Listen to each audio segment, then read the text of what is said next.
Dad's Rolex was the only thing he left me. But Mom and her new husband sold it to fund my spoiled stepbrother's startup. Then the pawn shop owner called and said, "Ma'am, you need to see what was hidden inside this watch." My world shattered 3 months ago when I lost my incredible dad to heart failure.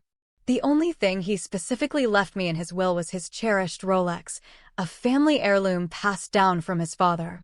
Then, a gut-wrenching betrayal.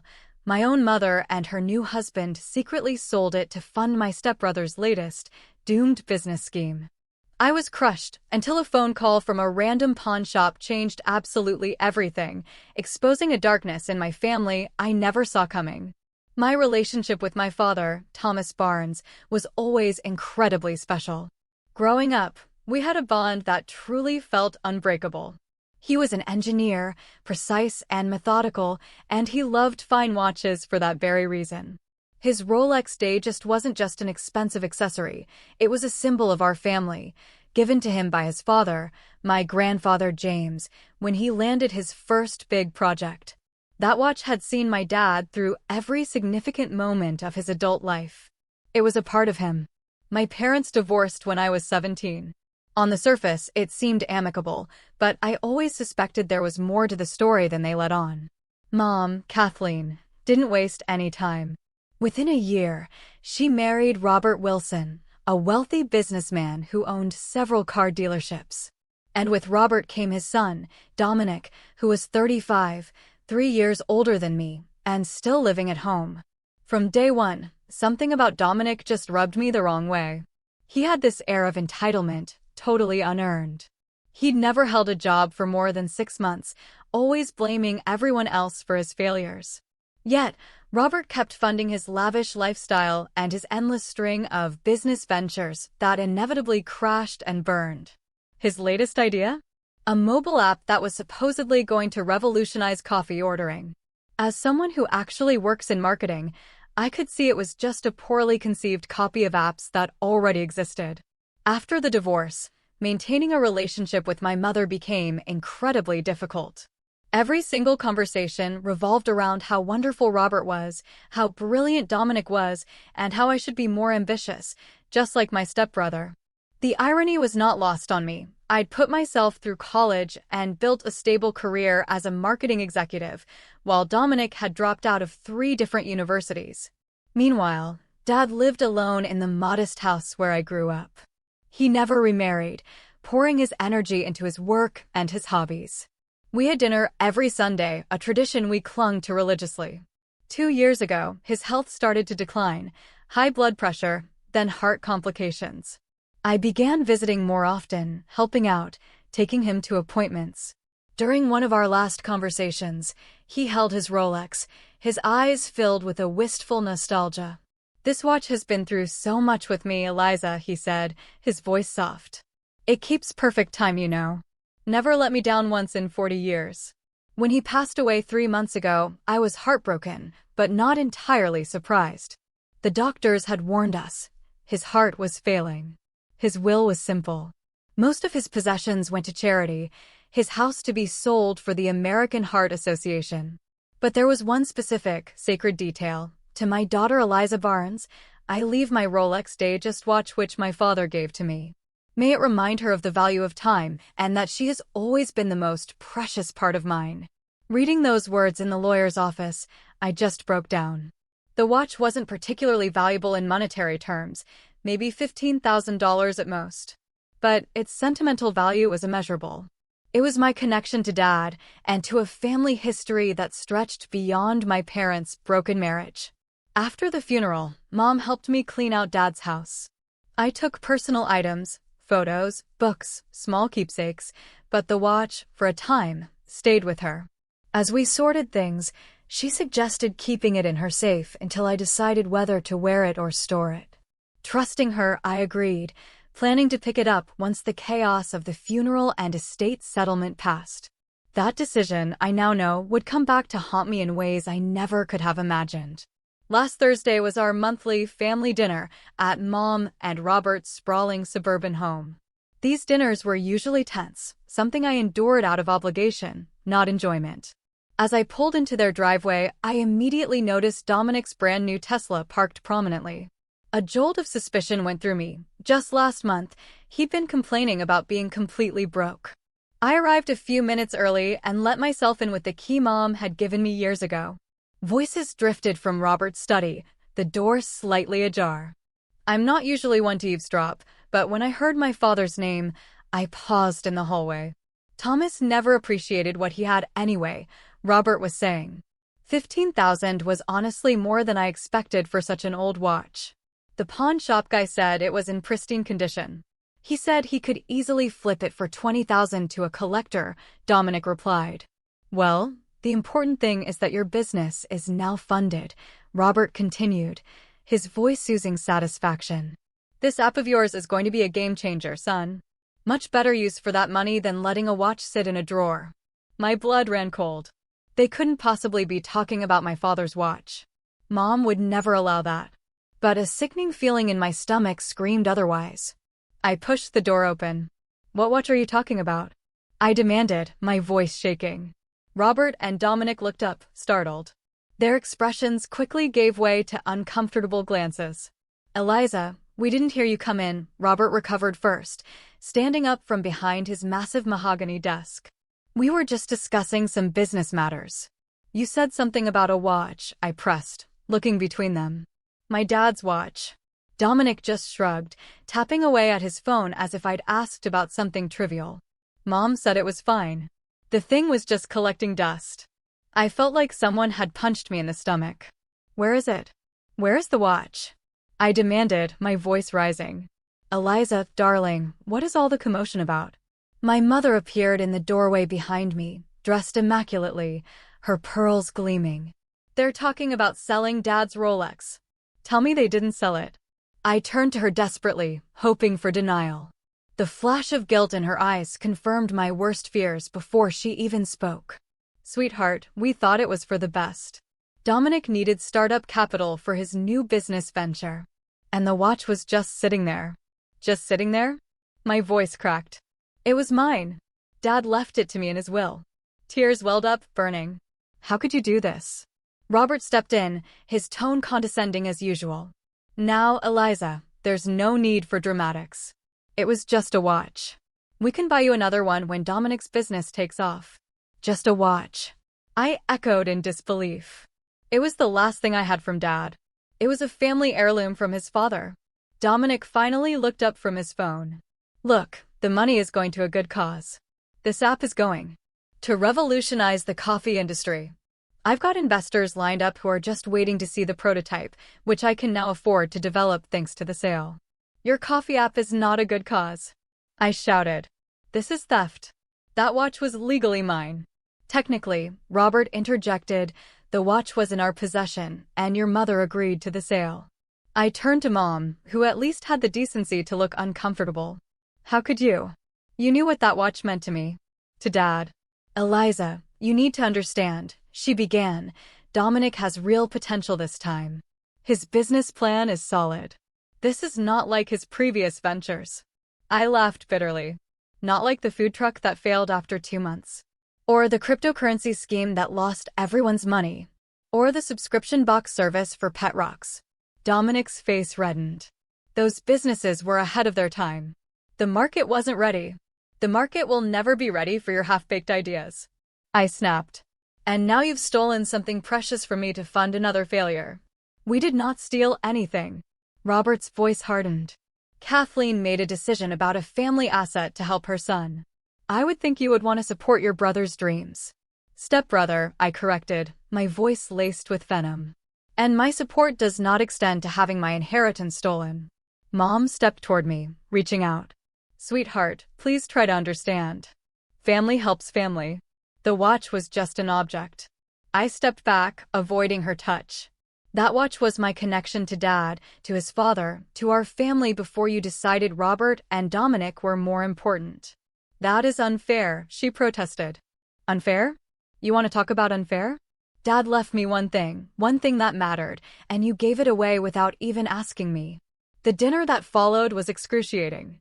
We sat around the formal dining table in stony silence, broken only by Robert's half-hearted attempts at casual conversation and Dominic's excited monologues about his business plans. He described his revolutionary coffee ordering app in grandiose terms, oblivious to my glare. "The seed money from the watch is just the beginning," he explained. "Once we have the prototype, we'll secure venture capital funding. I'm thinking at least $5 million for the first round." I pushed my plate away, my appetite completely gone. "Where did you sell it?" I asked, interrupting his fantasy. "What?" Dominic looked annoyed. "The watch. Where did you sell it?" "Which pawn shop?" "I don't see how that matters," Robert cut in. "The transaction is done. I have a right to know." Mom sighed.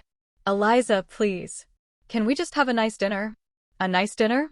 I stood up, throwing my napkin onto the table. "You expect me to sit here and make pleasant conversation after what you've done?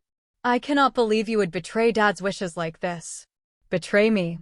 Now you're just being melodramatic," Robert said dismissively. "That was the final straw. I'm leaving, and just so you know, I will find that watch and I will get it back." "Good luck with that," Dominic smirked. "The money has already been spent on developer deposits." I walked out, ignoring my mother's calls to come back. As I drove home, tears streaming down my face, I felt like I had lost my father all over again. The one tangible connection I had to him was gone, sold off to fund another of Dominic's doomed ventures. But beneath the grief, a determination was building. I would find that watch, whatever it took. The drive home passed in a blur of tears and anger. When I finally reached my apartment, I collapsed on the couch, emotionally drained. The magnitude of the betrayal overwhelmed me. It wasn't just about the watch itself, though that was precious enough. It was what it represented, the last physical connection to my father, a tangible reminder of his love for me. I called my mother repeatedly that night, but she didn't pick up. Instead, she sent a text, "I know you're upset. Let's talk when you've calmed down." Her dismissal of my feelings only intensified my anger. How could she not understand what she had done? Sleep eluded me. I tossed and turned, replaying memories of my father. I remembered him showing me how to tell time on his Rolex when I was just 6, his patient voice explaining the minute and hour hands. I recalled his pride when he wore it to my high school graduation, how he'd checked it repeatedly to make sure we wouldn't be late. The watch had been as much a part of him as his kind eyes and gentle laugh. By morning, determination had replaced some of the raw grief. I called my friend Jessica, a paralegal at a local law firm. "They did what?" she exclaimed after I explained the situation. "Eliza, that is literally theft. The watch was willed to you specifically." "I know, but what can I do about it?" I asked, desperate for solutions. "The watch is gone, sold to some pawn shop." "You could file a police report," she suggested. "Or sue your mother and stepfather for the value of the watch, both monetary and sentimental." The thought of legal action against my own mother made my stomach turn, despite her betrayal. What would that involve? Jessica explained the process, but the more she talked, the more complicated it seemed. Since the watch had been in my mother's possession, with my implicit consent, proving theft would be difficult. A civil suit might be possible, but it would be costly, time-consuming, and would permanently damage what remained of my relationship with my mother. The simplest solution would be to find the watch and buy it back, Jessica concluded. "Do you have any idea which pawn shop they sold it to?" "No, they wouldn't tell me." "But how many pawn shops can there be in the city?" The answer, as I would discover over the next week, was quite a few. I began calling every pawn shop in the city, describing the watch in meticulous detail, a Rolex Datejust, stainless steel with a blue dial, circa 1980. With a small scratch on the back of the case from when my father knocked it against a door frame years ago. Day after day, I received the same disheartening response. "Sorry, ma'am. Nothing like that has come through here." My search started to affect my work. As a marketing executive at Wilson and Grant Advertising, I was responsible for several major accounts, but I found myself distracted, checking my phone for return calls from pawn shops and making more calls during my lunch breaks. Lauren, my boss, called me into her office after I zoned out during an important client presentation. "Eliza, what is going on with you?" she asked, her tone concerned rather than angry. "This is not like you at all." I broke down and told her everything, the words pouring out between sobs. To my surprise, she was incredibly understanding. Take some time off, she insisted. Use your personal days. Sort this out. Your accounts will be here when you get back. Grateful for her compassion, I took 3 days off, dedicating myself entirely to the search. I expanded my calls to pawn shops in neighboring towns and cities, growing increasingly desperate with each rejection. I even scoured online auction sites and secondhand luxury watch dealers, hoping to spot my father's distinctive timepiece. The constant disappointment wore me down. Each night, I would return home exhausted and disheartened. I began to wonder if I would ever see the watch again, if this last piece of my father was gone forever. One evening, after another fruitless day, I sat staring at an old photo of Dad and me. In it, he was showing me something on his watch, both of us smiling. I couldn't remember when the picture was taken or what he'd been explaining, but the image of the watch was clear. Something about the angle made me notice details I'd overlooked before, specifically the unique way the light caught the crystal. With renewed determination, I decided to visit pawn shops in person, reasoning that I might recognize the watch on sight, even if the shop owners couldn't identify it from my description over the phone. I made a list of establishments I hadn't yet contacted, prioritizing those in more upscale areas where a luxury watch might fetch a better price. The physical search proved as disappointing as the phone calls. Shop after shop yielded nothing. Some owners were sympathetic, promising to call if anything matching my description came in. Others seemed suspicious of my intentions, perhaps assuming I was trying to locate stolen property for nefarious reasons. By the end of my 3rd day off work, I was beginning to accept that the watch might truly be gone. Perhaps it had already been sold to a collector or shipped to another city.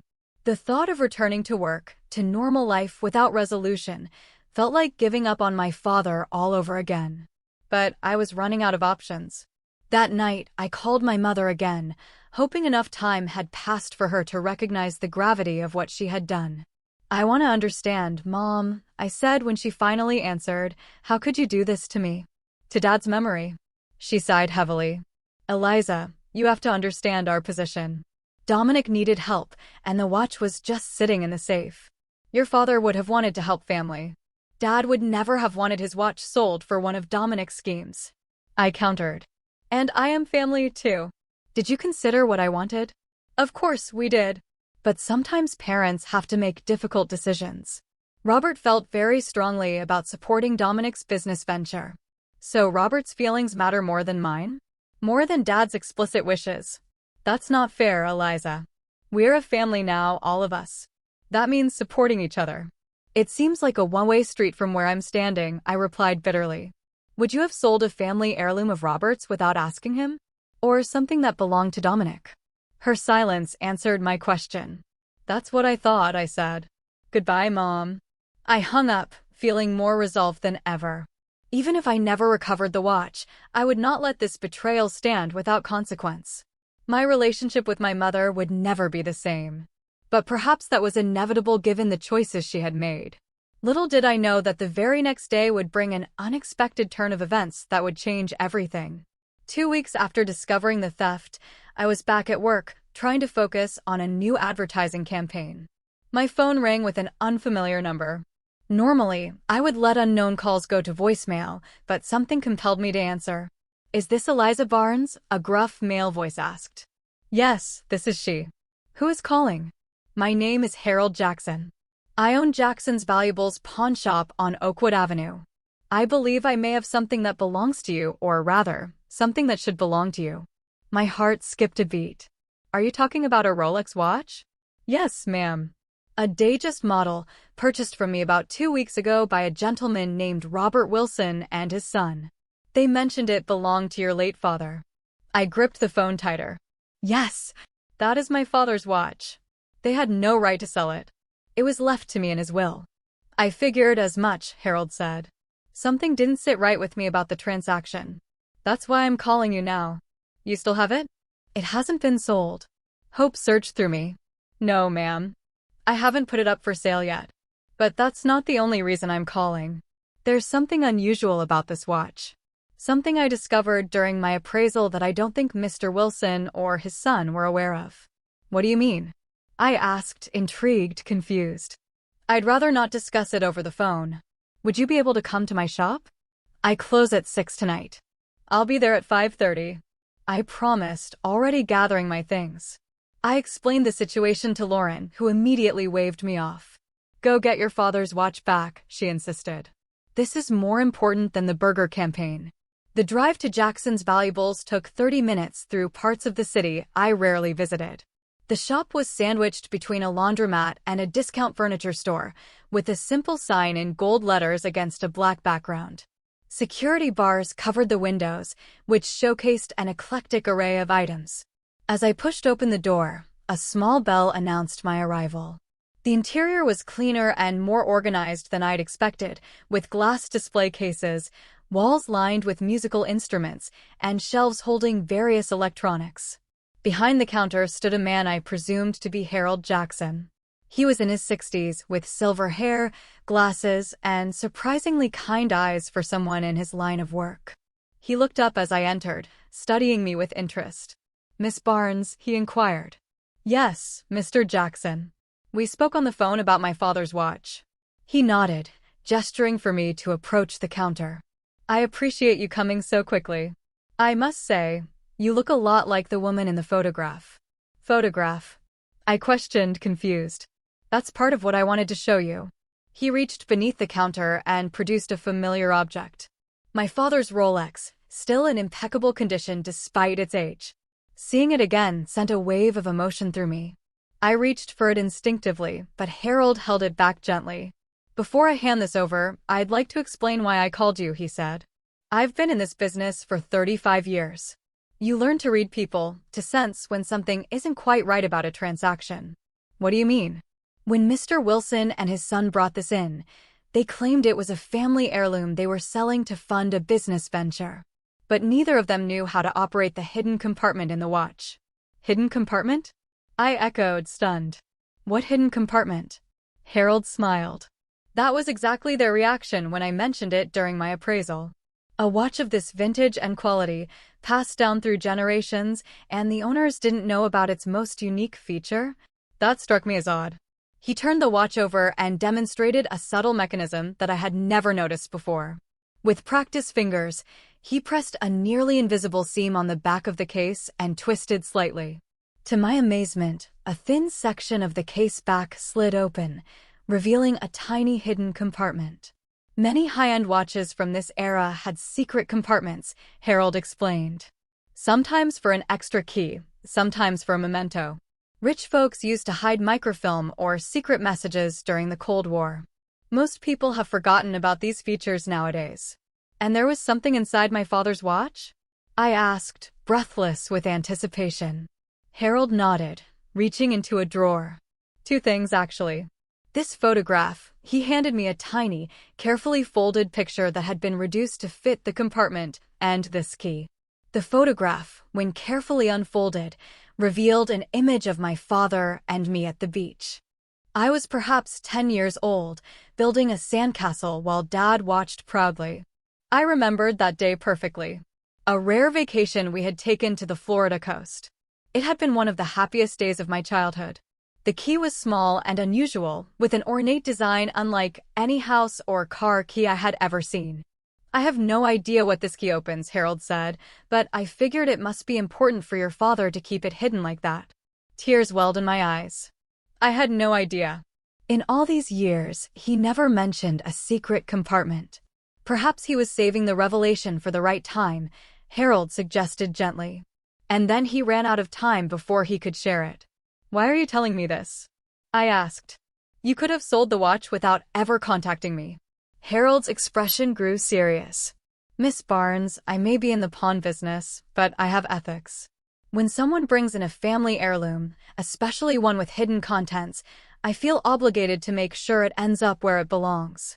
The way those men described your father's watch as just a means to an end for their business venture, it didn't sit right with me. Thank you, I said sincerely. You have no idea what this means to me. Now, as to the matter of the watch itself, Harold continued, I paid $15,000 for it. Its market value is closer to 18,000, given its condition and provenance. But considering the circumstances, I'm willing to sell it back to you at my cost. No profit from me. The sum was substantial, nearly all of my savings. But there was no question in my mind. I'll take it. I can transfer the money right now. As Harold processed the transaction, I asked, "How did you find me? Robert and Dominic surely didn't give you my contact information." Harold smiled. The receipt they signed included the previous owner's name, Thomas Barnes. A quick internet search found his obituary, which mentioned his surviving daughter, Eliza. Finding your number after that was not difficult. You went to all that trouble for a stranger? Let's just say I've seen too many family heirlooms lost forever because no one took the time to ask questions, he replied. Besides, something about their story didn't add up. The stepson kept talking about his revolutionary coffee app while the father was making the deal. Seemed more excited about spending the money than sad about parting with a family treasure. I nodded, understanding completely. His app will fail, like all his other ventures. But he will have stolen my father's watch for nothing. Not stolen anymore, Harold said, handing me the watch at last. It's back where it belongs. The weight of the Rolex in my palm felt right, like recovering a piece of myself. I carefully placed the tiny photograph and mysterious key back in the secret compartment, sealing it as Harold had shown me. "Mr. Jackson, I cannot thank you enough," I said, fastening the watch around my wrist where it belonged. "Just doing what's right, Miss Barnes. And please call me Harold." As I left the shop, the watch secured on my wrist, I felt my father's presence more strongly than I had since his death. But the mystery of the key lingered in my mind. What did it open? And why had my father kept it hidden all these years? The drive home from Harold's pawn shop was a blur of emotions. My mind raced with questions about the key and what it might unlock. The watch felt both familiar and new on my wrist, its weight comforting yet mysterious now that I knew its secret. Once home, I sat at my kitchen table and carefully opened the hidden compartment again, removing the tiny photograph and key. Under better lighting, I examined both more thoroughly. The photograph was clearly from our beach vacation in 2002, a trip we had taken after my mother had canceled summer plans with me to go to Europe with Robert. Dad had stepped in, taking a week off work to show me the ocean for the first time. The memory of his kindness in that moment, prioritizing my happiness over his own disappointment with my mother, brought fresh tears to my eyes. The key was even more puzzling, small, and intricate. It appeared to be for a lockbox or small cabinet rather than a door. The head featured an unusual geometric pattern that didn't match any key I had ever seen. Whatever it opened, it was not a standard lock. I spent the evening going through the boxes of my father's belongings I had kept after his death. Most were sentimental items, photo albums, birthday cards I had made him as a child, a few favorite books, and the tie I had given him for his 50th birthday. Nothing that seemed likely to be opened by this peculiar key. Then I remembered the storage unit. After Dad's death, I had placed some of his larger possessions in a small unit across town, items I couldn't fit in my apartment but couldn't bear to part with, his favorite reading chair, his vinyl record collection, and several boxes of documents and memorabilia I hadn't yet sorted through. Despite the late hour, I drove to the storage facility, using my key card to access the climate-controlled building. Unit 35 contained the remnants of my father's life that had not been sold or donated. The musty smell of old paper and wood greeted me as I rolled up the door and turned on the light. I began systematically searching through boxes, looking for anything that might require a small, unusual key. Tax documents, engineering journals, old family photos. Nothing relevant. I was about to give up when I spotted a familiar shape, partially hidden behind Dad's record collection. A wooden box about the size of a thick textbook that I had overlooked during previous visits. The box was crafted from dark walnut with brass fittings, obviously expensive and carefully maintained. A small brass plate on the front bore my father's initials, TJB, for Thomas James Barnes. Most importantly, there was a keyhole that looked to be the right size for the mysterious key from the watch. With trembling hands, I inserted the key. It fit perfectly, turning with a satisfying click. The lid opened smoothly on well-oiled hinges, revealing several layers of contents neatly organized inside. The top layer contained a series of letters, all addressed to me, but never sent. Each envelope was labeled with a date spanning the last 5 years of Dad's life. Below these was a leather portfolio containing legal documents, and at the very bottom, a USB drive labeled simply for Eliza. I began with the letters, opening the earliest one first. Dad's familiar handwriting filled the page. My dearest Eliza, if you are reading this, then I am gone, and you have discovered the secret of my old Rolex. I have debated for years whether to tell you about what I discovered, but I feared putting you in an impossible position with your mother and Robert. Now that my health is failing, I realize you deserve to know the truth, even if I am no longer here to help you navigate its consequences. 5 years ago, I uncovered some troubling information about Robert's business practices and how they directly impacted the engineering firm where I worked all my life. The enclosed documents and digital evidence provide the full picture, but the short version is this. Robert deliberately undermined our company's bid on the Westlake development project, using inside information your mother unknowingly provided him about our proposal.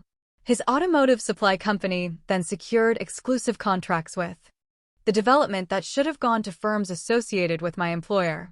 The resulting financial damage eventually led to massive layoffs at my company, including many of my friends and colleagues. I was spared due to my seniority, but our firm never fully recovered. I do not share this to turn you against your mother, who I believe was an unwitting participant in Robert's scheme. I have always tried to shield you from the ugly details of our divorce and the business conflicts that contributed to it. But now you should know the full story so you can protect yourself and perhaps find some justice for those who suffered. With all my love, Dad. I sat on the storage unit floor, stunned by this revelation. Each subsequent letter revealed more details about Robert's unethical business practices, including evidence Dad had quietly gathered over the years. Some letters were more personal, containing advice he wanted to share or memories he feared would be lost. The most recent letter, dated just 2 months before his death, expressed his love and his hope that I would use the information wisely. The legal documents in the portfolio included bank statements, emails Robert had sent to business associates, forwarded to my father by a whistleblower within Robert's company, and contracts showing the timeline of events exactly as Dad had described. There were also documents showing that my father had made some shrewd investments over the years, building a substantial portfolio that was not mentioned in his will. Finally, I inserted the USB drive into my laptop. It contained videos my father had recorded in the final months of his life, sitting in his favorite chair, speaking directly to me as if we were having a conversation. Seeing him alive again, even on a small screen, was both painful and comforting. "Eliza, my sweet girl," he began in the first video.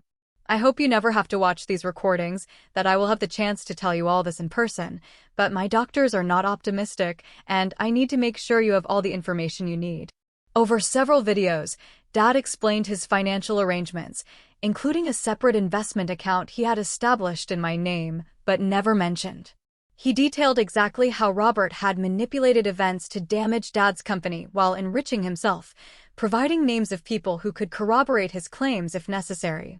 "I never pursued legal action," Dad explained in one video, "partly because it would have hurt your mother and partly because by the time I had gathered enough evidence, the statute of limitations had expired on some of the most serious violations. But you should know the truth about the man she married, if only to protect yourself." The final video was the most personal, recorded just weeks before his death when he was noticeably weaker. "The watch, Eliza," he said, his voice raspy but determined.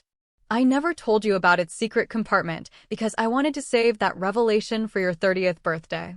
By then, I thought you would be established enough in your career to handle this information wisely. But time got away from me, as it often does." He held up his Rolex to the camera. "My father showed me this hidden compartment when he gave me this watch. He used it to keep a photo of my mother. I chose to keep a photo of you. My greatest joy. And the key to this box of truths. Whatever you decide to do with this information, know that I trust your judgment completely. You have always made me proud." By the time I finished reviewing everything, dawn was breaking. I carefully repacked the box, taking only the USB drive and the most critical documents with me. The revelation that Robert had essentially sabotaged my father's career and company for his own gain, and that my mother might have unknowingly participated, filled me with a cold anger that made the betrayal even more complex and painful. But beneath the anger was a fierce sense of purpose.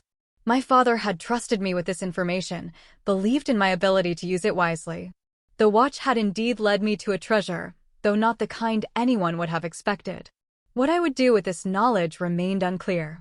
But one thing was certain: I would not let my father's careful documentation go to waste.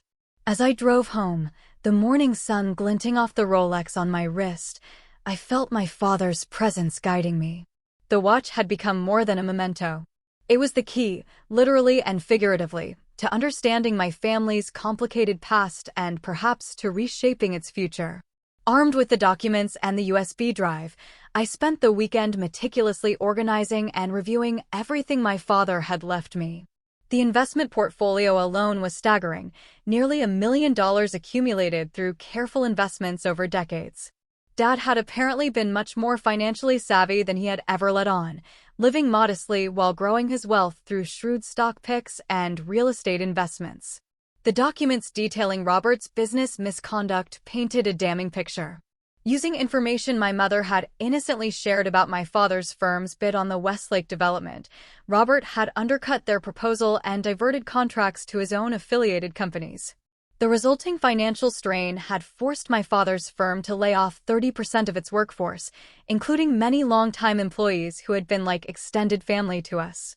Most shocking was an email from Robert to his business partner dated shortly after securing the Westlake contracts. "Thomas Barnes will not be a problem anymore. His firm is bleeding out, and Kathleen has no idea she handed me the knife. By this time next year, I will have consolidated the supply chain entirely under our control."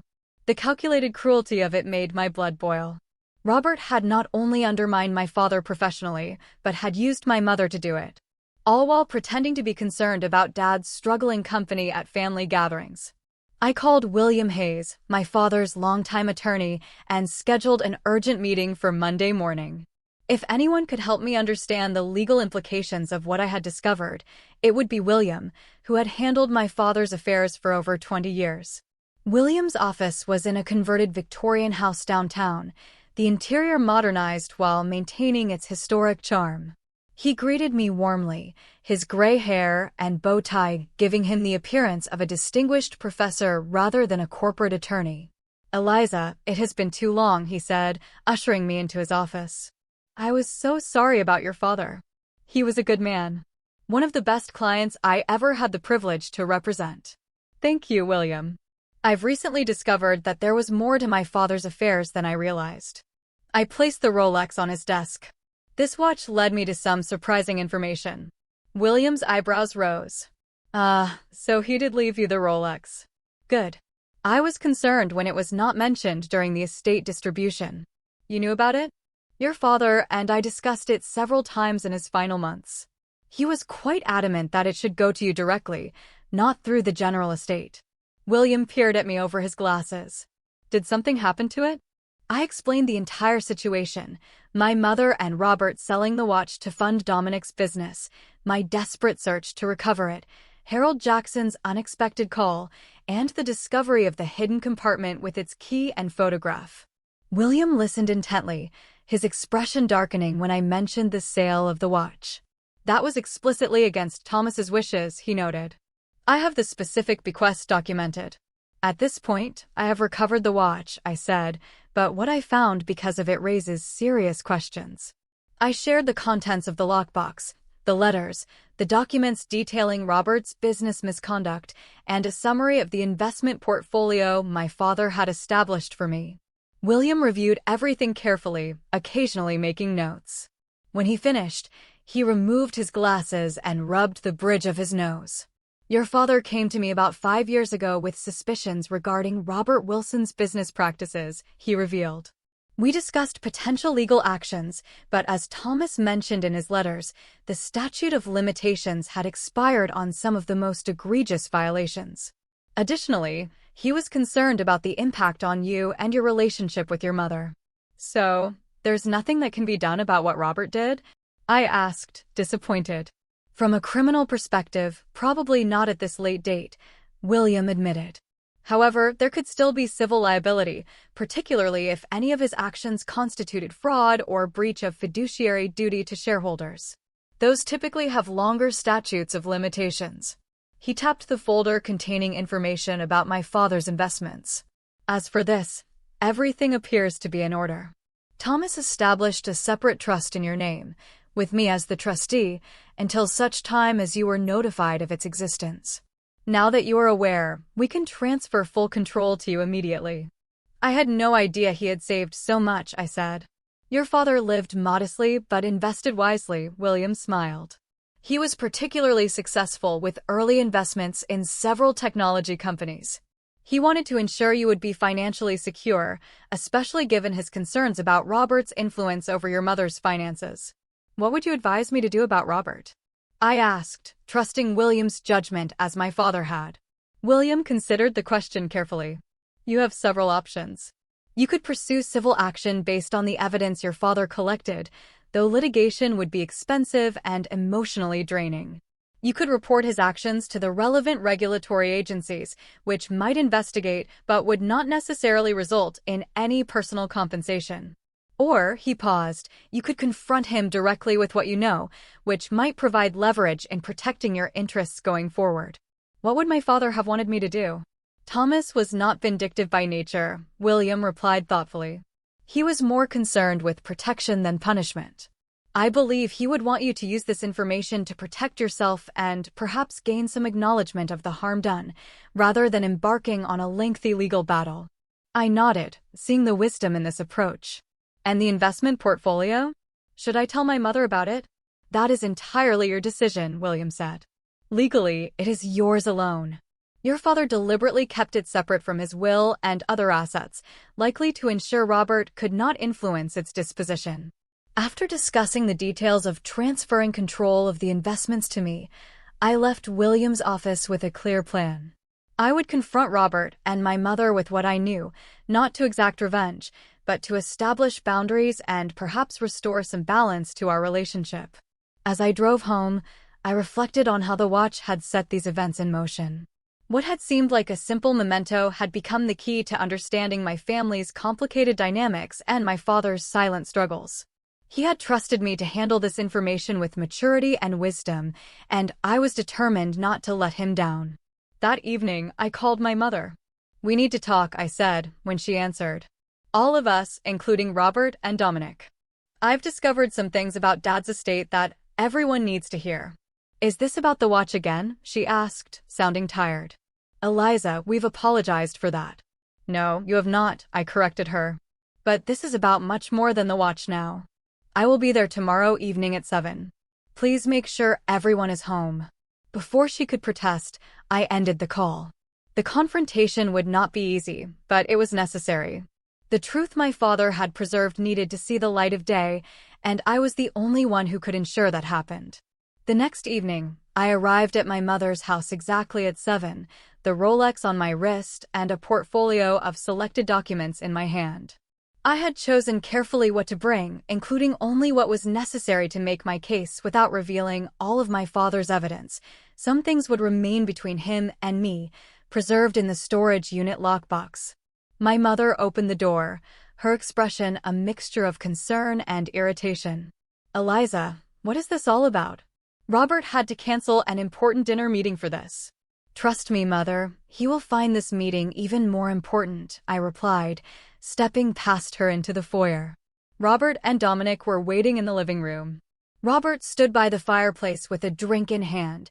Dominic sprawled on the sofa, tapping on his phone as usual. Well, the prodigal daughter returns, Robert said, his attempt at humor falling flat. Kathleen says you have some urgent financial matter to discuss. I do, I confirmed, taking a seat in the armchair across from them. It concerns my father's estate. The watch that was stolen from me, and some interesting documents I discovered as a result. Stolen is a strong word, my mother protested, sitting beside Dominic. We've already discussed this, Eliza. Actually, we haven't really discussed it, I countered. You dismissed my feelings and defended your actions, but that's only part of why I'm here. I placed the Rolex on the coffee table between us. I managed to track down Dad's watch and buy it back, despite your efforts to keep the pawn shop information from me. Robert's eyebrows rose slightly. You went to all that trouble for a watch? I told you we could replace it once Dominic's business takes off. This watch is irreplaceable, I said firmly.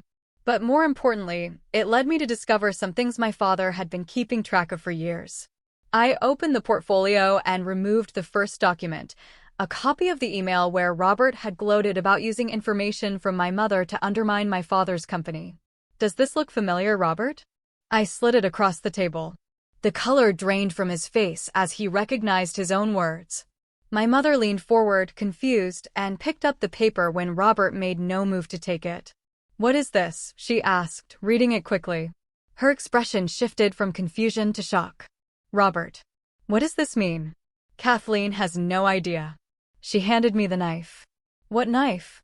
What did I do? It's nothing. Just business talk taken out of context, Robert dismissed, but his usual confidence had vanished. Where did you get this, Eliza? From my father, I replied. He kept meticulous records of how you used information Mom innocently shared with you about his company's bid on the Westlake development. How you deliberately undercut their proposal and diverted contracts to your own affiliated businesses. How the resulting financial strain forced his firm to lay off dozens of people, many who had worked there for decades. That's ridiculous. Robert blustered, but his eyes darted nervously to my portfolio, wondering what else it contained. Is it? I removed several more documents, including correspondence between Robert and developers that clearly showed his manipulation of the bidding process using insider information. Dad had a friend at Westlake Development who provided him with copies of all this. He knew exactly what you did, Robert. My mother was reading through the papers, her hands trembling slightly. Robert, tell me this is not true. Tell me I did not help you hurt Thomas's company. Robert's silence was damning. Dominic finally looked up from his phone, sensing the tension. What is going on? Your father deliberately sabotaged my dad's company, I told him. Used my mother to get insider information, then exploited it for his own gain. Dozens of people lost their jobs as a result. It was just business, Robert finally said defensively. Everyone looks for an edge. Thomas should have been more competitive. It was not just business, I countered. It was personal. You wanted to hurt him because he still meant something to Mom even after they divorced, because she still respected him when she had stopped respecting you. That is enough. Robert slammed his glass down on the mantel. I will not be accused in my own home by a girl who clearly misunderstands how the business world works. I understand perfectly, I said calmly. I also understand that Dad knew everything, but chose not to pursue legal action because he didn't want to hurt Mom or disrupt my relationship with her. He was protecting his family to the end, even at great personal cost. My mother looked devastated. All those people who lost their jobs, Thomas's friends. I talked about the bid because I was proud of his work.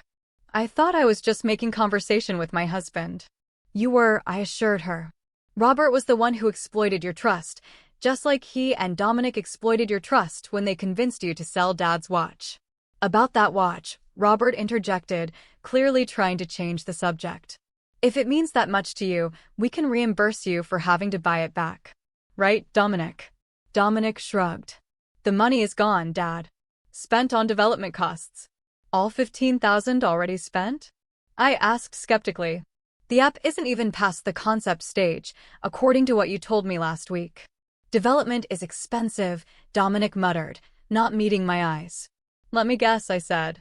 Most of that money went to a developer who happens to be a friend of yours, or perhaps to pay off some personal debts. The app was just a convenient excuse. Dominic's flush confirmed my suspicion. Enough about the app. Robert cut in. What exactly do you want, Eliza? Money? Is that why you're dredging up ancient history and making these accusations? I laughed, genuinely amused by his assumption. I don't need your money, Robert. Dad took care of that. What do you mean? My mother asked. Dad left me more than just the watch, I explained. He had been investing for years, building a substantial portfolio that he kept separate from his other assets. He left it all to me in a trust that Robert could never touch. This revelation clearly surprised Robert, whose expression darkened further. Thomas barely made 6 figures. What kind of substantial portfolio could he possibly have built? A very impressive one, I replied. It turns out Dad was quite savvy with his investments. He lived simply and invested wisely, primarily to ensure I would be financially secure, especially given his concerns about your influence over Mom's finances. I turned to my mother, softening my tone. Mom, I didn't come here for money or revenge. I came because you deserve to know the truth about what happened, about how Robert used you to hurt Dad and his colleagues, and because I want you to understand why that watch means so much to me beyond its monetary value. I picked up the Rolex and carefully demonstrated the hidden compartment, showing her the tiny photograph of Dad and me at the beach. He kept this picture of us hidden in the watch for years, I explained, along with a key that led me to discover everything else. This watch was not just a timepiece to him. It was a way to keep his most precious memories close and to eventually share important truths with me when the time was right. My mother's eyes filled with tears as she looked at the photograph. I remember that trip. It was after I canceled our summer plans to go to Europe with Robert. Dad took me to see the ocean for the first time, I said. He never complained about you canceling. Never made me feel like I was a burden. He just wanted me to be happy. The room fell silent as the weight of these revelations settled over everyone. Robert stood rigid by the fireplace, his usual confidence shattered. Dominic avoided everyone's gaze, suddenly very interested in the pattern of the carpet. My mother dabbed at her eyes with a tissue, the full impact of her husband's deception finally sinking in. What happens now? She finally asked, looking between Robert and me. That depends, I replied. I have no interest in a protracted legal battle or in causing you pain, Mom. But I will not pretend this never happened. And I will not allow Robert to dismiss it as just business. I turned to Robert. Here is what is going to happen. First, you and Dominic will reimburse me the $15,000 I spent recovering my father's watch. Second, you will make a donation of $20,000 to the retirement fund for former employees of Dad's firm who lost their jobs because of your actions. Third, you will acknowledge to Mom exactly what you did and why, without minimizing or justifying it. And if I refuse? Robert challenged, though his tone lacked conviction. Then I will forward copies of everything I have to the Securities and Exchange Commission, the State Attorney General, and the business partners you deceived at Westlake. I will also share it with a journalist friend who would find it very interesting. The statute of limitations may have expired on some aspects, but the court of public opinion has no such restrictions. Your reputation would never recover. Robert and I stared at each other for a long moment, neither willing to back down. Finally, it was my mother who broke the standoff. You will do as Eliza asks, Robert, she said quietly but firmly. All of it. And then you and I will have a very long conversation about trust and respect in this marriage. The surprise on Robert's face matched my own. I had never heard my mother take such a definitive stand against him before. Kathleen, be reasonable, he began. I am being extremely reasonable, she interrupted. Considering what you did to Thomas and his colleagues, considering how you used me to do it. Eliza's requests are minimal. It could have been much worse. Robert recognized defeat when he saw it. Fine. I'll have the money transferred tomorrow. For both the watch and the donation? And the acknowledgement. I pressed. He sighed heavily. Yes. I used information your mother shared about Thomas's bid to gain an advantage. I undercut their proposal and directed contracts to my own companies. It was unethical. I was jealous of the respect Kathleen still had for him, and I wanted to prove I was more successful. My mother shook her head sadly. All these years, I thought Thomas's company struggled because of market forces. I had no idea you were behind it. There's one more thing, I said, turning to Dominic. The truth about where the watch money really went. Dominic squirmed uncomfortably. I did spend some on app development, but I also used it to pay off gambling debts. The coffee app was never going to work. I just needed the money. Gambling debts? Robert exploded. You told me you needed it for business expenses. I'll let you two work that out, I said, standing up. Mom, can we talk privately before I go? She nodded, following me to the kitchen while Robert began berating Dominic in the living room. Once alone, my mother reached for my hands. "Eliza, I am so sorry about the watch. I should have protected it for you. Respected Thomas's wishes. I let Robert convince me it was the right thing to do." "Why, Mom? Why would you give away the one thing Dad specifically left me?" She sighed deeply. "I've spent so many years trying to prove to Robert that he comes first, that my life with Thomas is truly over." When he suggested selling the watch to help Dominic, refusing felt like choosing Thomas over him again. It was wrong, and I see that now. It hurt me deeply, I admitted. But I'm more concerned about you. Are you happy in this marriage, Mom? Really happy? She hesitated, which was answer enough. We've been together a long time. You don't just throw that away. You also don't stay in a relationship where you're not respected or valued, I countered gently. Dad's evidence showed me how manipulative Robert can be. Is that really what you want for the rest of your life? I don't know, she admitted. I need time to think, to process everything I've learned tonight. Take all the time you need, I said. But know that whatever you decide, I will support you. Even after everything that has happened, you are still my mother and I love you. She hugged me tightly, something she hadn't done in years. Your father would be so proud of how you handled this, she whispered. You have his strength and his compassion. 6 months later, much had changed. True to his word, Robert had transferred the money for both the watch and the donation to the retirement fund. My mother had moved out, temporarily, taking an apartment downtown while she reevaluated her marriage. Dominic had entered a program for gambling addiction, finally confronting the real issues behind his failed ventures. As for me, I had used a portion of my inheritance to start my own marketing consultancy, specializing in helping small engineering firms, much like my father's. The Rolex remained on my wrist, a constant reminder of Dad's wisdom and foresight. My relationship with my mother had begun to heal, built on a new foundation of honesty. We met weekly for coffee, slowly rebuilding the trust that had been damaged. She had recently confided that she was considering filing for divorce, a decision I assured her I would support either way. The most unexpected development had been my friendship with Harold Jackson, the pawn shop owner who had called me about the watch. He had become something of a mentor, sharing business advice from his decades of experience. I had even helped him set up a proper website for Jackson's valuables, bringing his business into the digital age. The watch that had been at the center of so much conflict now represented something different to me. Not just a connection to my father, but a reminder that the truth, however painful, eventually comes to light. That standing up for what is right, even against family, takes courage, but brings peace. And that forgiveness does not mean forgetting or enabling further harm, but rather freeing yourself from the burden of resentment while maintaining healthy boundaries. As I sat in my new office, watching the second hand of the Rolex tick steadily forward, I thought about how time moves only in one direction. We cannot go back and change the past, but we can learn from it, honor it, and use its lessons to build a better future. That, I believed, was what my father had wanted for me all along.